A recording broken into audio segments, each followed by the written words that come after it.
muling nagulat ang mundo ng boxing. Hindi lamang dahil sa hindi inaasahang pagkatalo ni Eman Bacosa, kundi dahil sa mga tanong na mas lalong lumalalim matapos ang laban. Sa isang gabing inaasahang magsisilbing malaking hakbang sa kanyang karera, nauwi ito sa isang masakit na realidad para sa batang mandirigma. Sa harap ng maraming tagahanga, bumagsak si Eman Bacosa laban kay Rodelin Perez sa isang laban na nag-iwan ng maraming katanungan at usap-usapan. Ayon sa mga nakasubaybay, 7 beses raw napasadsad si Bacosa sa canvas. Ngunit 3 knockdown lamang ang opisyal na naitala ng referee.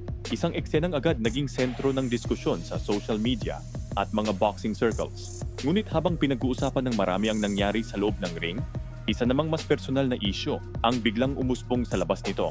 May tampo nga ba si Eman Bacosa kay Manny Pacquiao? Iyan ang tanong na mabilis na kumalat matapos mapansin ng ilang fans na hindi na umano fina-follow ni Bacosa sa Instagram ang kanyang ama, ang nag-iisang 8th Division World Champion na si Manny Pacquiao. Noong una, marami ang nagduda sa naturang balita. Ngunit nang suriin mismo ng ilang netizens ang social media accounts ng dalawa, tila nakita nga nila ang dahilan kung bakit lumakas ang mga espekulasyon. Bagamat walang opisyal na pahayag mula sa magkabilang panig, hindi napigilan ng mga tagahanga na magbigay ng sariling interpretasyon sa nangyayari at dito nagsimulang umihngay ang mas malaking kontrobersya. Matapos ang pagkatalo ni Bacosa, maraming fans ang direktang itinuro si Pacquiao bilang isa sa mga dahilan kung bakit hindi raw naging handa ang batang boksingero sa pinakamahalagang laban ng kanyang karera.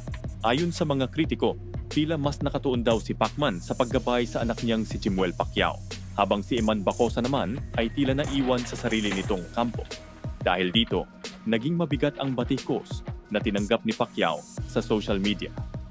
Ngunit habang patuloy ang paghusga ng publiko, isang tao ang nagpasyang magsalita upang ilahad ang panig na hindi raw alam ng karamihan. Ito ay si Steve Humalon, asawa ng kambal ni Jinky Pacquiao. Ayon kay Humalon, malayo raw sa katotohanan ang mga paratang laban kay Manny Pacquiao.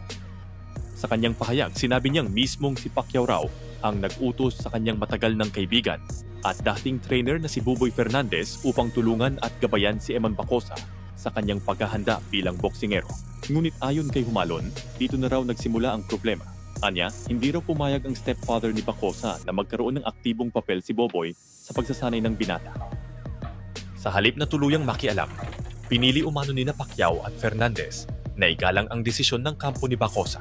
Dahil dito, unti-unti silang dumistansya. Samantala, umani ng matinding batikos si Coach Jason, kapatid at trainer ni John Riel Casimero. Ang dahilan, direkta niyang sinabi noon na para sa kanya ay hindi pa handa si Bacosa sa pinakamataas na antas ng professional boxing. Para daw sa kanya wala pa raw si Eman dahil hilaw pa raw ito. Isang pahayag na noon ay kinundina ng maraming tagahanga. Ngunit matapos ang pagkatalo laban kay Rodelin Perez, tila nagbago ang ihip ng hangin. Ang mga dating bumabatikos kay Coach Jason noon ay tila kumbinsido na ngayon na tama nga ito sa kanyang mga sinabi. Nagbigay rin ng matapang na opinyon ang BKB Super Welterweight World Champion na si Rolando D. Ayon sa kanya, matagal na niyang sinasabi na hindi garantiya ng husay ang pagkakaroon ng malinis at magandang record.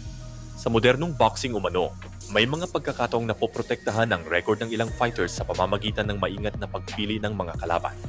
Dahil dito, may mga boksingerong maganda ang numero, ngunit kulang sa karanasan laban sa tunay na elite competition. Para kay Rolando D, ito ang isa sa mga pinakamalaking problema ng boxing sa kasalukuyan.